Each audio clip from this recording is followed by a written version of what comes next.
fall and winter of 1836 and 1837, the U.S. government determined that about 14,000 Native Americans were hostile Indians.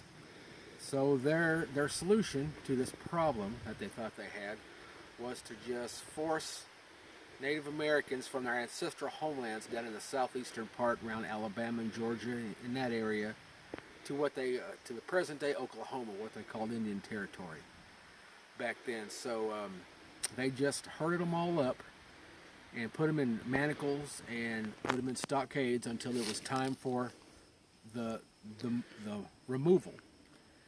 Then they some by land and some by water, and they forced them through terrible conditions, through terrible weather. They didn't give them enough rations to survive.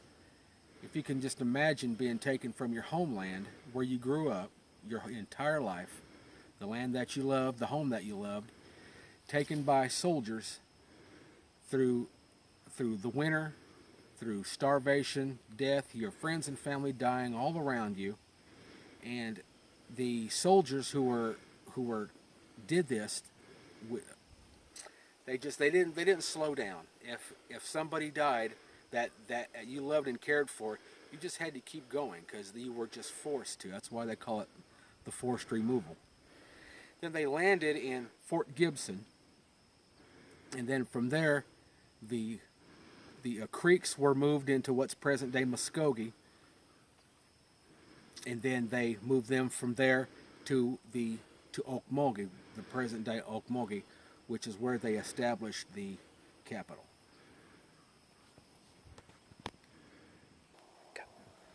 Just to give you a glimpse of the suffering that these natives experienced along the forced removal, I have a direct quote from one of the survivors here.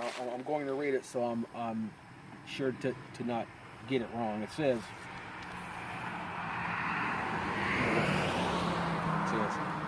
"One each day and all are gone. Look like maybe all dead before we get to the new Indian country. But always we keep marching on. Women cry and make sad wails. Children cry and many men cry and all look sad. When friends die, and all are sad when friends die.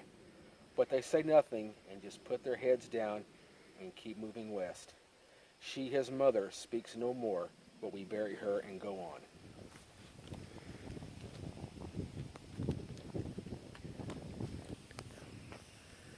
When you think about the suffering that these natives went through just to come here, today we can't imagine anything like that. We would not even think about something like that happening today. But you would think about these people who live and thrive here now, and who thrived after they arrived here, and what they had to endure to get here, and they didn't even want to come here. They were just forced by the government.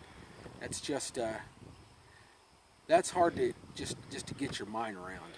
But that's the way it was, and just the unspeakable suffering that these men, women, and children went through is something that should be honored.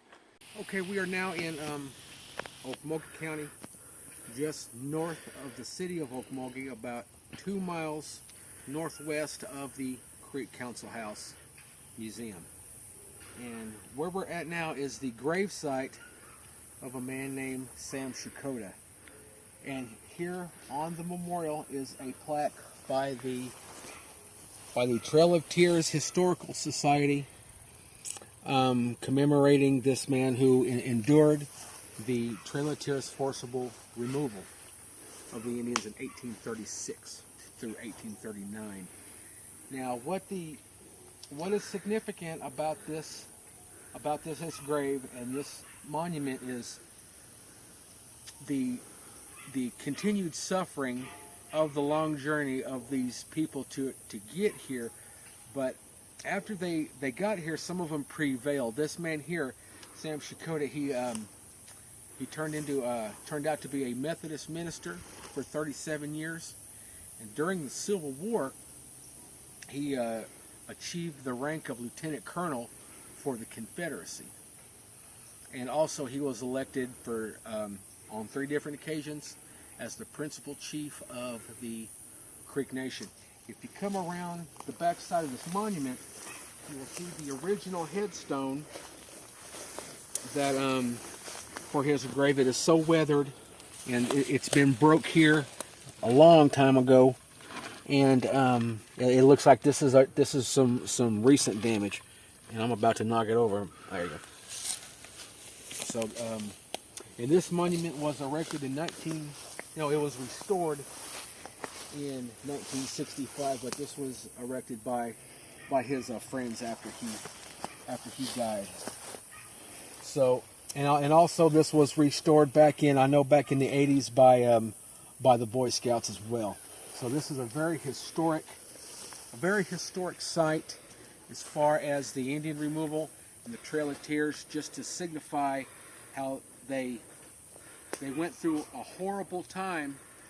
Then after they got here, they made the most of what they had, and then some of them grew to be good statesmen, soldiers, and countrymen, and that's what the significance of this site is. So,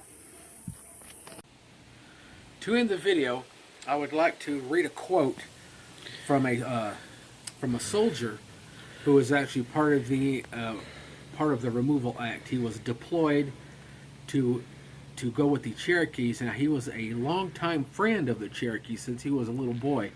So this was really, really tough for him. His name was John G. Bennett. He was a private, Captain Abraham McClellan's company. Mounted Infantry, Cherokee Removal Act. And on his 84th birthday, he wrote the whole story.